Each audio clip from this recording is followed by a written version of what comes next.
Welcome back. There is a new entrant in the equity mutual fund space. Trust Group, which already had a debt mutual fund schemes, is now getting into the equity space. Trust Group is run by Utpal Sheth, who's also the CEO of Rare Enterprises, and his wife, Nipa Sheth, who founded the trust and leads the debt capital markets activity. Veteran fund manager Mihir Vora is their CIO, Chief Investment Officer. Prashant caught up with the three of them to discuss more on their new fund. Listen in. We are entering this space with a very long-term time horizon. We are taking a 20, 30-year plus view.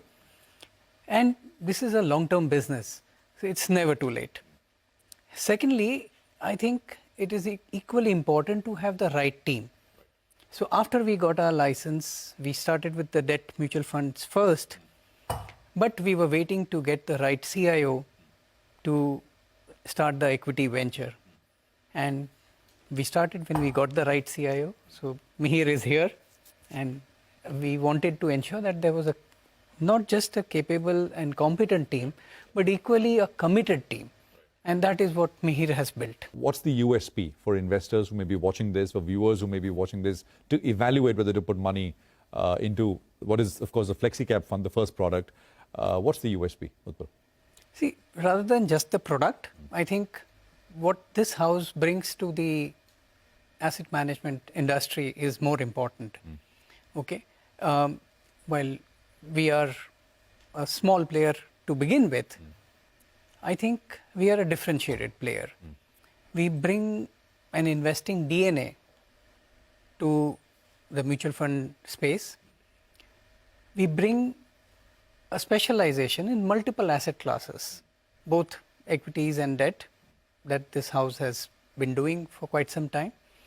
And while as a house, we've been under the radar, but we do have more than 20,000 crores of assets under management and advice across our asset management, wealth management, portfolio management, and other businesses and entities within the group. I think that differentiation in our investment philosophy will be evident over time. A philosophy perspective, could you give us a sort of sense of what we are talking about broadly? Sure. See, historically, most investing styles are pretty well known. You have value investing, you have growth investing, you have quality investing, you have momentum investing, and so on. The investing philosophy that we are bringing to the table here is what we call as terminal value investing. This is something that we passionately believe in, and it's not well understood or well appreciated. Terminal value, are you referring to the DCF terminal value, or is this different from that? It is. Terminal value is a very nebulous value in fairly distant future.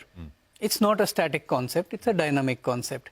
It's not a mathematical concept, so therefore it is not a DCF value. That DCF formula tries to capture an assessment of that terminal value, but I don't think numbers can capture that. And in my experience of more than 30 years in the financial markets, and with some of the veterans in the financial markets, or rather legends in the financial markets, I can tell you that nobody knows that terminal value.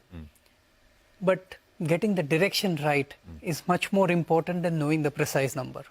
Nipa, from a, as you've managed lots and lots of deals over the last 2 decades, over 2 decades on the debt side, what do you hope to bring as promoters of this business on the equity side? I mean, would you want to add to what Utpal said? No, I think very clearly the idea is to have the best ideology and best principles of investments on that, and I think Mihir is best placed to take that forward. So let me come to you. As I said, you've got a long track record of institutional money management. What do you hope to do at Trust? So clearly, as Utpal mentioned, what matters in a asset management house is basically 3 things, I would say. One is, who are the promoters, who are the fund managers, and what is the philosophy. So I think what we differentiate is in all these 3 aspects. One is that, as Utpal mentioned the word DNA, and as you rightly mentioned, nobody knows the equity markets as well as Utpal. Nobody knows the fixed income markets as well as Nipa. And I come with 30 years of institutional money management experience, building teams of excellence, consistency of performance, risk control, etc. So I think we have this potent combination of raw market understanding for equities, fixed income, and other asset classes, combined with the institutional experience. And the team that I've put together in the last 5 months is also of a very high quality. So we are not cutting corners in anything. We are building a center of excellence for investments.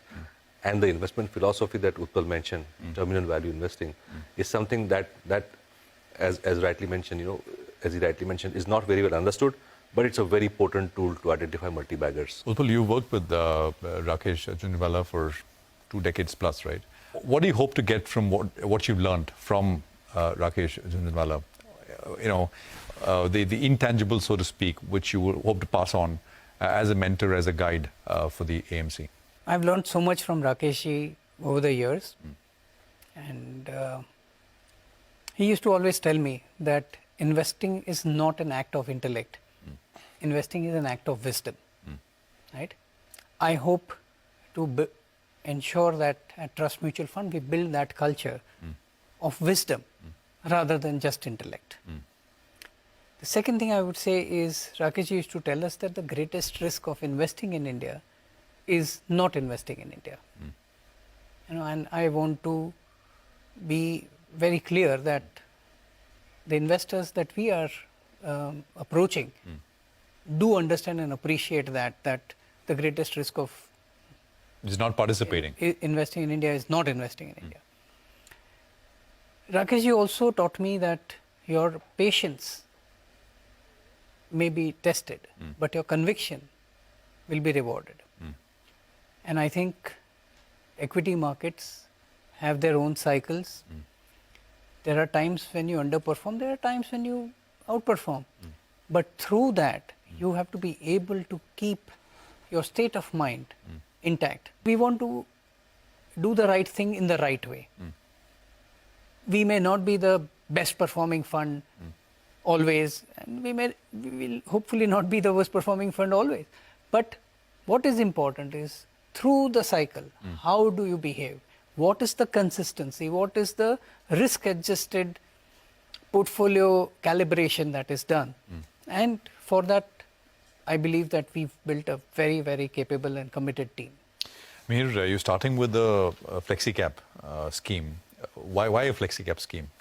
Because it gives you the flexibility. And what will the portfolio construct be? Just give us some sense of what do you plan to do with the fund, the first one? Sure. Flexi Cap, frankly, is a natural choice to start with since it's our first one. It is the largest category. So while incrementally in the last 12-18 months, small cap funds have gotten more money, but in terms of absolute size, Flexi Cap still is the largest category, so you can't not be there. That's one. And second is, in my view, there are about 900 stocks to choose from in the market. Okay. The consideration set, if I were to, not what we monitor actively, but in the consideration. So obviously the top 250 are large and mid caps, but then there's a long tail of stocks to choose from. So I really want to give myself and the fund manager the flexibility to choose across the spectrum, rather than taking a top-down call as to I want to be in large cap or mid cap or small cap. And second is, the scope for stock selection is so high that it's astounding how much even an index can vary, the index components can vary. For example, last year, in the calendar year, Nifty 100, which is the large cap index, was up by 10%, right? But the top 10 performing stocks in that index were up by 100%. And the bottom 10 performing stocks on an average were down by 25%. So 125% delta in the top and the bottom performers. And across the board, if you see, that's the behavior. So there's ample scope for stock picking across market caps. And that's why we believe that it's better left to the fund manager to decide. Utpal, talk to us about what your ambitions are on the sort of equity side, on the mutual fund space. I mean, do you have like a target market share in mind? What do you want to get to? Assets under management, what you want to get to within a few years? Just talk to us about that. Like we talked about terminal value in investing, I think we are very clear that we would like to be a differentiated long-term player in the mutual fund space who's relevant. I mean, at the end of our journey in mutual funds, I would not want trust to be insignificant. I think we have the potential to be a relevant player, and that is the aspiration that we are all working towards. Okay, that's the word coming in from the new kid on the block, Trust Mutual Fund. It's never too late, to enter the Indian markets and play the equity up cycle. As Rakesh, used to say, Rakesh Jhunjhunwala, that the biggest mistake you'll make, in investing is not investing in India.